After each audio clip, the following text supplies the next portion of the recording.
Over time, things which were once seen as extraordinary end up being taken for granted, and so it's proved with the London Underground, or the Tube, as it's universally known here. Millions use it every day without the slightest thought of what it symbolised when it was constructed. Yet, 150 years ago, the Tube was a triumph of the human imagination and Victorian ambition.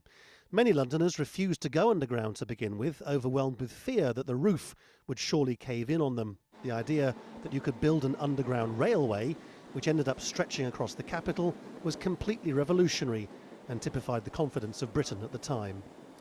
Now, as in the 19th century, Londoners have a complete love-hate relationship with the Tube, but in many ways they have a lot to feel grateful for. After all, this was an extraordinary achievement copied throughout the world. Hardly a surprise, really, that politicians in the 21st century keep invoking the Victorian spirit as something to emulate. Consider for a moment other things the Victorians were doing. Massive construction projects like bridge building, making the world's first motor cars and bicycles. The suburbs were built at the back half of the 19th century, terraced houses providing shelter for a new urban workforce. The Victorians revolutionised life in the city, and the Tube was one of their greatest achievements.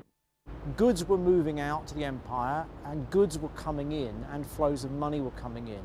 So people were willing to take a risk because, by and large, yeah, there were bank runs, but by and large the currency was stable, the government was stable, the economy was stable and growing rapidly, and so people were willing to take risks. Fast forward a century and a half and you have a country which is far less confident. The current government points to projects like this one, a new rail line from the countryside into London, desperate for a greater ambition to mimic what the Victorians did. There is now an urgent need to repair the decades-long degradation of our national infrastructure and to build for the future with as much confidence and ambition as the Victorians once did. Of course, there are still grand designs in London, Western Europe's tallest building, for instance, but nowadays these projects are more likely to be funded by boom economies in places like the Middle East, expanding just as Britain once did. The Elizabethans of the early 21st century can no longer afford to do these things alone. Lawrence Lee, Al Jazeera, London.